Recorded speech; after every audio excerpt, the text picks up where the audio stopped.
cold winter nights, when the wind barrels down chimneys, filling homes with soot and smoke, mothers comfort their crying children with the story that the wind is coming to visit an old friend.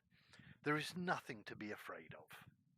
It all started with a magical acorn that lay on the ground unnoticed for many years. This powerful little seed had so much magical energy inside it that one day it started swelling and pulsing as if a heart was beating. Then, with a loud crack and a wondrous bang, it burst open. From within, and in less time than it takes to blink an eye, a massive tree erupted with branches soaring high into the skies and roots burying deep down into the earth. The acorn had split apart with such ferocity that it created a wind, which thanked the acorn that had become a tree for bringing it to life, and promised that if it could ever help the tree in the future, it would. The ancient ones of old Illyria loved this tree and fondly called it the Great Oak. Where it grew, people came to think, play, write, dance, feast, and celebrate life with a wild exuberance. It was said that if a person fell asleep beneath those great branches, that sometimes the magic of the tree would replace their dreams with visions of the future. On one particularly hot summer's day, after the great oak had lived for 1,000 years, an ancient seer called the Haruspex sought to rest from the searing sun in the shade of the huge branches. Despite the shrieks of laughter as the children played their games all around, she drifted off into a very, very deep sleep. Beyond her darkened eyelids, she dreamed a terrible and frightening dream. Within this horror of a nightmare, she saw that the world would be plunged into chaos. Seas would rise, lands would break apart and be swallowed up. Those lands that did not sink beneath the waves would be ravaged by a burning that would come and destroy all that was left. Worst of all, she saw that their beloved great oak would be consumed by the flames and the destruction. When she woke, the Haruspex summoned her 7 spell weavers. They gathered around the tree to cast a magical ritual so strong that the great oak would never fall.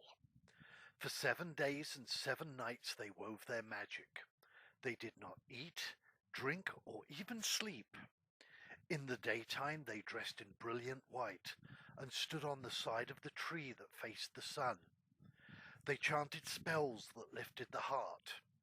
At night they donned robes as pure black as a starless midnight and stood on the side of the tree that faced the moon. Then their incantations were dark and foreboding.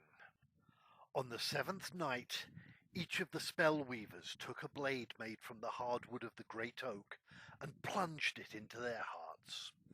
Their blood and cries fed the roots of the tree, and all 7 fell, dying against the trunk and thus sealing the spell. Although the old Illyrians wept with sorrow, they buried the spell weavers and Haruspex in flowers and thorns, and had a week-long feast to honour and thank them for their sacrifice. This event was called the Heartsgiving, and inspired the renaming of the great oak to the Bloodoak, for blood had fed its roots. Then, 1 year later, the burning came. Horrifying storms and fire ripped through the lands, but the Bloodoak stood strong.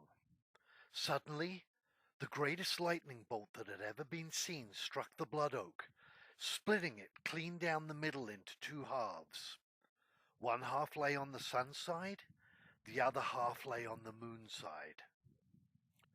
The Bloodoak remained prone, torn in 2, as colourful flowers began to blossom on the sun half of the split trunk, while scarlet thorns creaked out of the bark of the moon half. For 7 years the flowers blossomed even brighter, and the thorns grew ever sharper. Then one fated day, the wind returned after all those years. It was so upset at seeing the Bloodoak split in half, it turned around and around, not knowing what to do.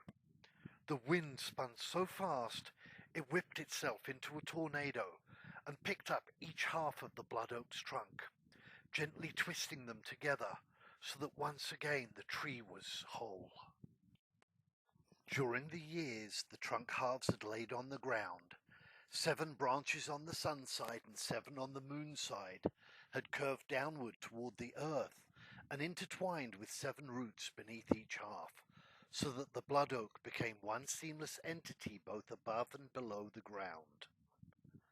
When the wind twisted the 2 halves back together again, it created a magnificently complex circular shape at its heart, while roots and branches once again pointed to all quarters of the world.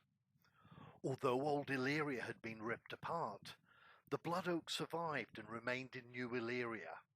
It is the very Bloodoak you can go and touch today with your own hands. There is one final thing you must know. As the Bloodoak came into New Illyria, some acorns fell from it and vanished into thin air, a final act of magic. Who knows what became of them?